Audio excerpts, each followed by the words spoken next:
Selamat datang kembali di Jajet Film. Kali ini Mimin telah merangkum sebuah film yang bercerita tentang seorang pemuda yang bandelnya minta ampun. Sampai-sampai ayahnya saja angkat tangan. Sama kenakalan anaknya. Film ini mampu membawa harum nama Jackie Chan sampai membuatnya naik daun dan membawa titik balik perjalanan hidupnya di dunia aktor. Judul film ini adalah Drunken Master. Seri pertama dirilis tahun 1978. Cerita diawali dengan Chen Kuowei, si lengan besi yang sedang melatih kungfunya sendirian. Lalu Chen Kuowei kedatangan seorang tamu tak diundang, yaitu Yan Tixin, si kaki halilintar juga seorang pembunuh bayaran. Karena Yan Tixin itu menjunjung tinggi adab, ia pun meminta izin Chen Kuowei terlebih dahulu sebelum membunuhnya. Beginilah aksi mereka berdua saat berduel.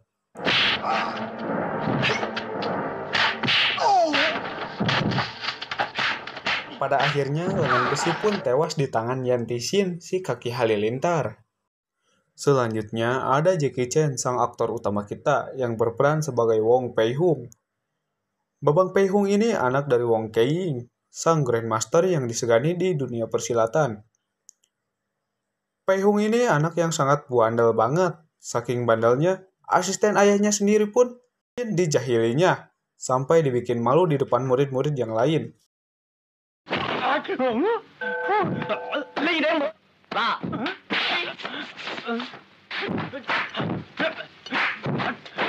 Setelah puas mempermalukan Haixin, mereka pun jajan cilok di pasar. Di waktu yang bersamaan, mereka pun dibikin melongo oleh wanita yang cantik aduhai di masanya. Babang Pei-hung sesumbar pada teman-temannya kalau dia mampu mendapatkan ciuman dan pelukan dari wanita itu. Tanpa pikir panjang, Pei-hung pun melancarkan aksinya.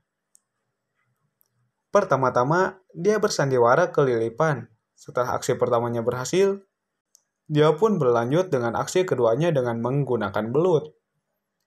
Alhasil, wanita itu takut dan langsung lompat ke pelukan Babang Pei-hung.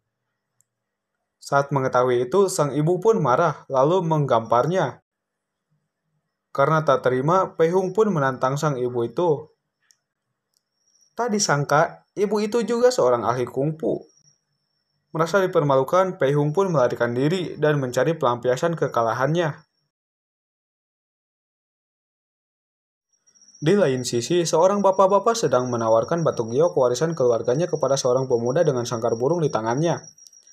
Pemuda itu pun memberikan sekeping koin karena tidak terima, penjual itu pun meminta kembali kekurangan uangnya. Bukannya minta maaf, pemuda ini malah marah-marah dan mengambil kembali uangnya dan membanting batu gioknya dan menendang si bapak tersebut.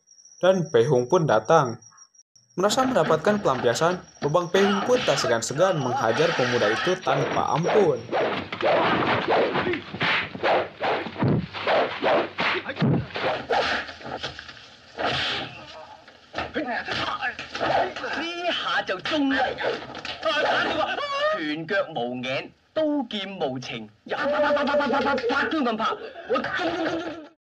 Kembali ke kediaman Pei-hung, terlihat Wong Kei-ying sedang mengobrol dengan seorang tamu.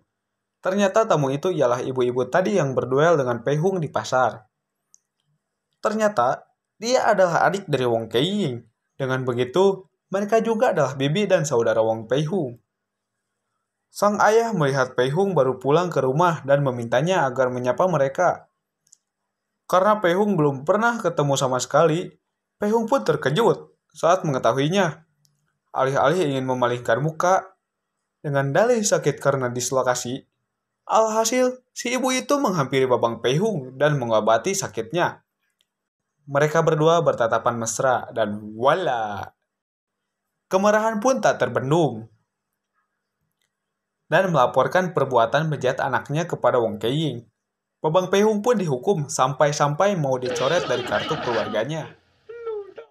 Tidak berselang lama, ayah dari pemuda tadi yang dihajar Pei-hung datang membawa beberapa muridnya untuk meminta keadilan. Wong Kei-ying sontak marah besar dan hampir membunuh anaknya sendiri, tapi ditahan oleh adiknya dan menyuruh Wong Kei-ying untuk menyerahkan hukumannya pada pihak Guru Li dengan syarat tidak lebih dari 10 jurus.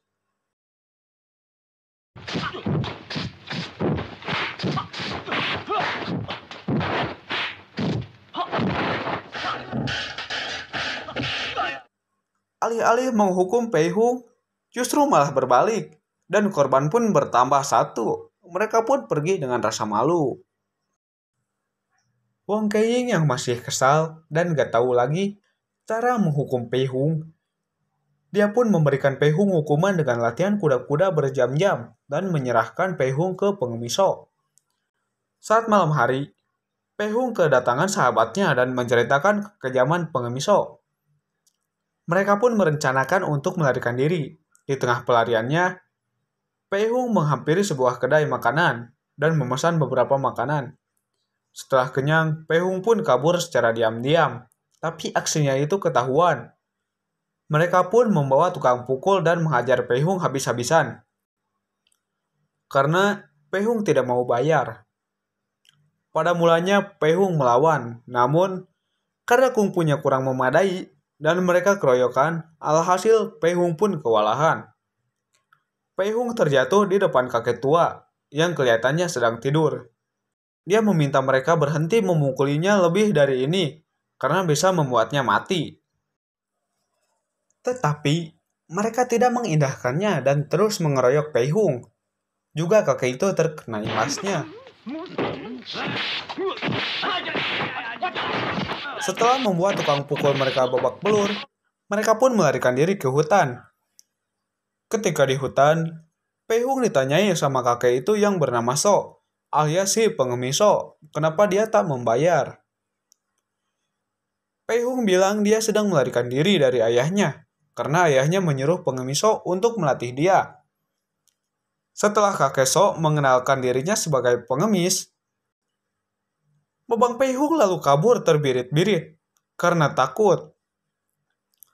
Tapi larinya tidak secepat pengemis So, dan akhirnya tertangkap juga. Pei Hung mencoba melawannya, tapi kungfu pengemis So jauh lebih hebat.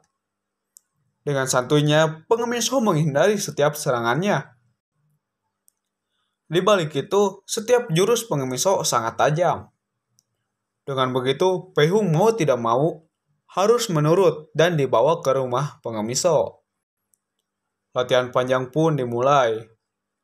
Seperti rumornya, pengemis So sangat kejam saat melatih muridnya.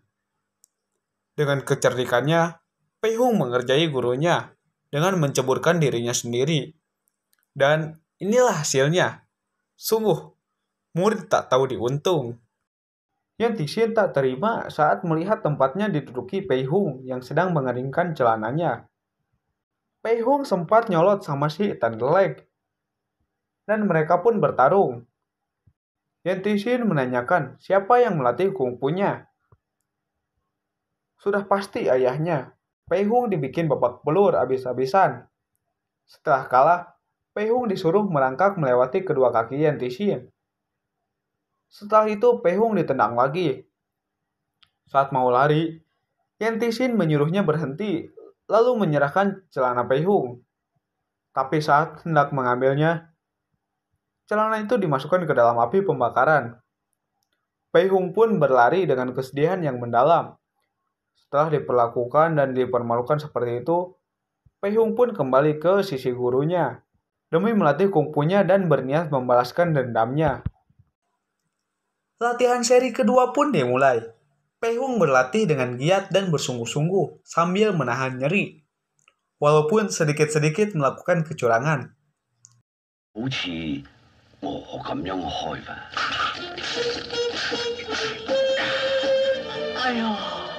Setelah jenuh latihan, Pei Hung mengajak gurunya jalan-jalan. Mereka bermain tebak koin.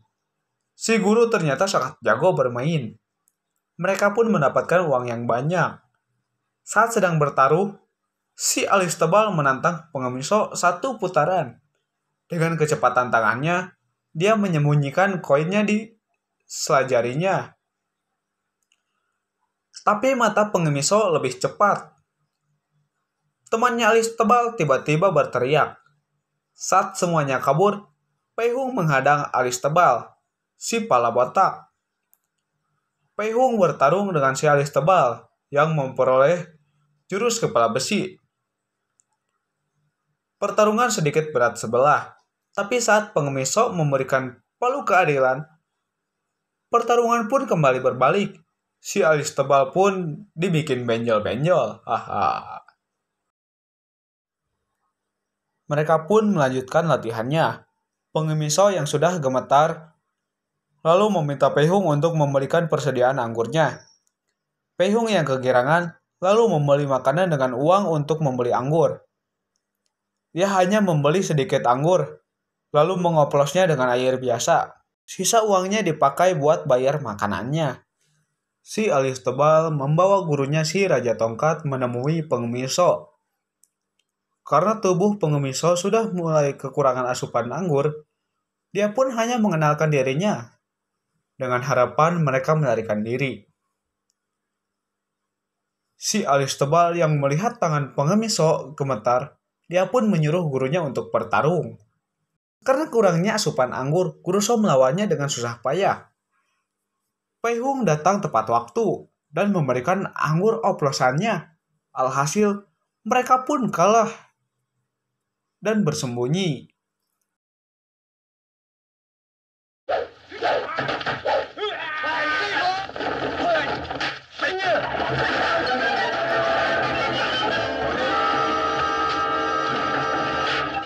Malamnya Pei Hung menyesal atas perbuatannya. Pengemisau lalu menghibur Pei Hung dengan sedikit mempraktekkan jurus 8 dewa mabuknya.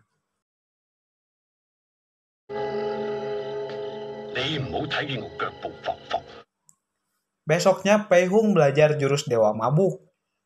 Tak tanggung-tanggung, ke-8 jurus pun dipelajarinya.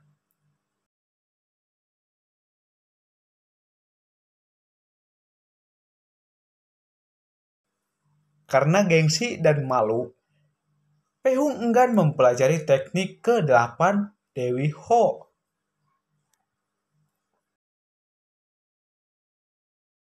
Scene berpindah pada Guru Li yang mendatangi Wong Keiying untuk menyelesaikan urusannya dengan Wong Keiying. Karena berani menghasut seluruh warga agar tidak menjual tanah mereka pada dirinya.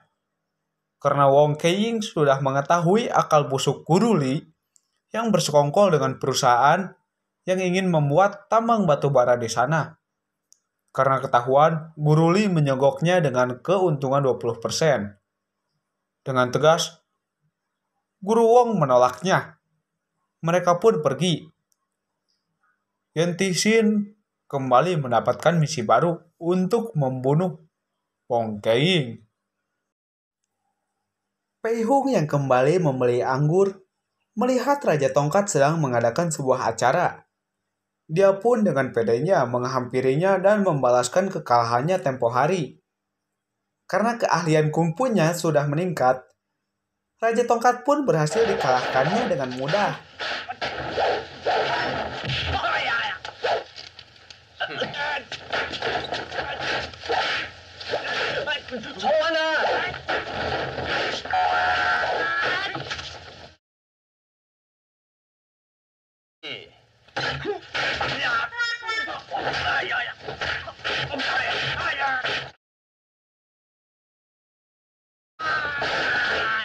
Pei Hung kembali ke rumah gurunya dengan membawa 2 kendi anggur.